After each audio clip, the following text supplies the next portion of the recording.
Welcome to week 3 of our growth series. This week is all about the soil, understanding that we could do a lot of things, but what feeds us is truly what determines what our success is and how easily we are going to be aligned. Last week, we talked a lot about this and really got a good groundwork, no pun intended, to be able to get deep into the soil and start mending it for purpose, accountability, and dedication. So let's get started.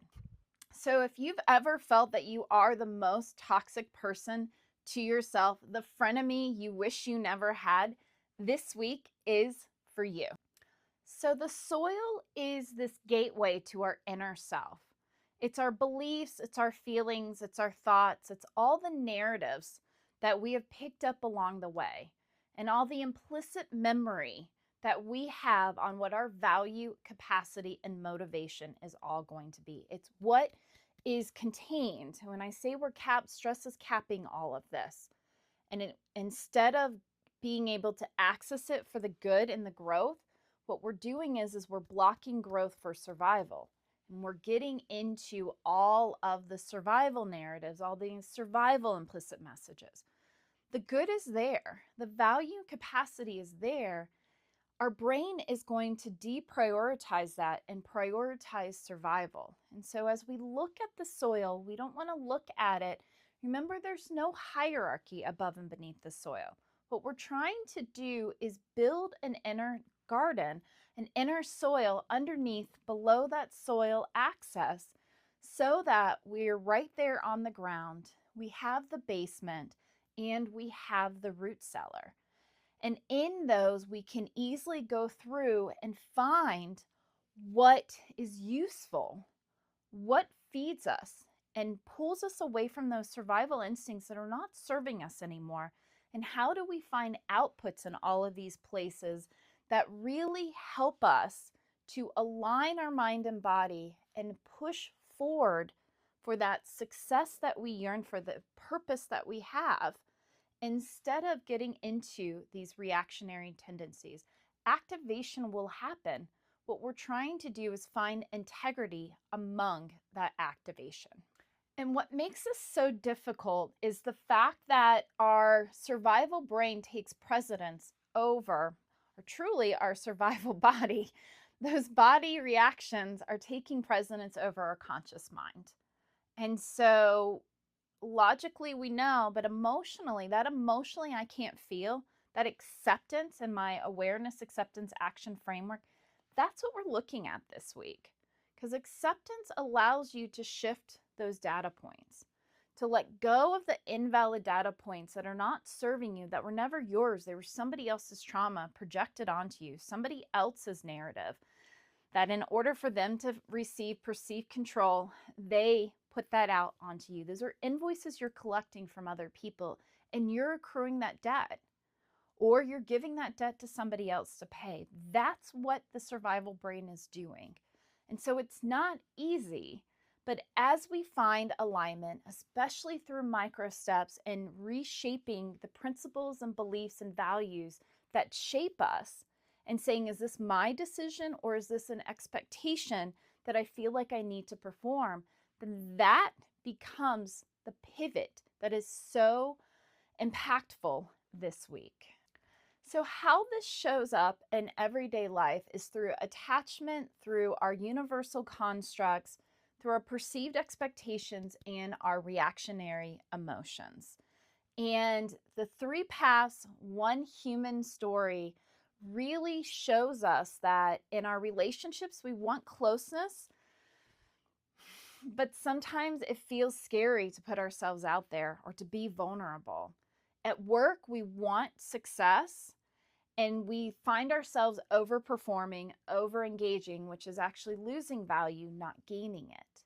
And in our personal life, we find that we have these wants and needs, these things that says I should and could be doing these things, or the what ifs, I don't, these success failure narratives, and we get stuck in the bedrock of these performative things that we have done along the way that kept us in a comfort zone.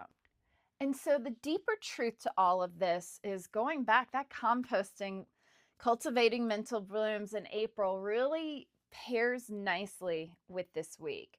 Our cultivating mental blooms this week is also going to be incredibly helpful. So definitely check both of them out. The links will be in the article. But what feeds you ends up being kind of who you are and the substance that you are bringing forward. And in a lot of ways, I often tell my clients that we all have anxiety. Anxiety is what makes anxious high achievers successful. It pushes them forward. But at some point in time, cortisol just completely overruns the system. Burnout happens. We don't have a narrative to ground to anymore. We're stuck in the tar pit and we feel utterly hopeless and helpless. That's the anxiety that's going to hold you back. It's using these narratives that push you forward, but finding a cap, a shade of gray in that bedrock so that you're not stuck building new narratives of overperforming, undervaluing, and that you're not stuck using old narratives of what you thought success was and what failure was based on your own childhood memories.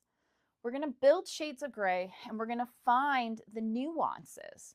Because as we rebuild underneath the soil, what we're doing is creating nuances that pull in the valid data points, the memories that say, I am valuable, I am capable, and letting go of the survival ones that no longer serve us.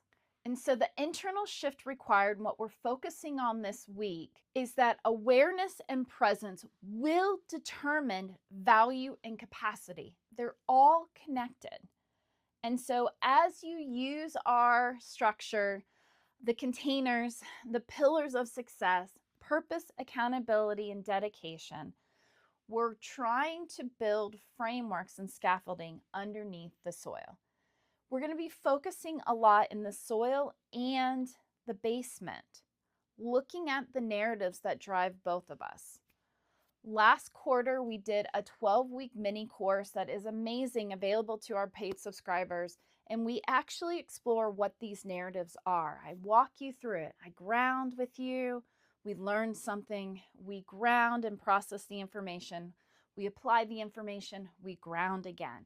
Nice little 30-minute workshop every week. There's 12 of them that will walk you through this entire process. So definitely go back and access it as a paid subscriber. Paid subscribers also get more exclusive content. They're getting the worksheet for the rooted model so that they are actually going through each of the structures underneath the soil and they're building frameworks around it. The point is for us to be able to go down, access what we need, whether we need something from the root cellar, whether there's something we need in the basement, or that we're just accessing some of those more ground vegetables that are still growing and we can harvest in the here and now. We do want to go down because that will feed how and what it looks like to be successful once we're above the soil. So much great content. As always, in Cultivating Mental Blooms, we're learning about tending our garden. And so how that going down really does connect with coming back up. It's all connected. There are no hierarchies. There's no euphoria on earth. Emma's got a great integration lab that's going to help us to pull all of this together. And the neurohumanity framework is going to apply these concepts in the here and now. This week, we're going to look at really how work is going to be affected when we're in the soil and trying to tend the garden. But remember, 3 paths, 1 human journey. It's all connected. And we're going to see how it's all connected and how our struggles at work are directly applying to our relationships and ourselves. The 5 for 5 is going to be great, giving you key signs and understanding of how all of this is showing up in our day-to-day. So don't miss out. Subscribe, get updated so that you can have access to these articles. It's not about doing everything. It is about doing one thing, pressing play every single day. Thank you for pressing play today. And this is something that you want to do. Definitely follow us, become a subscriber, and start joining and commenting on our community. Give us in the comment section one takeaway that you have learned so that you can inspire and be inspired by our growth community. I'm Jennifer Evans with Empowering Wellness Counseling Solutions. Thank you so much.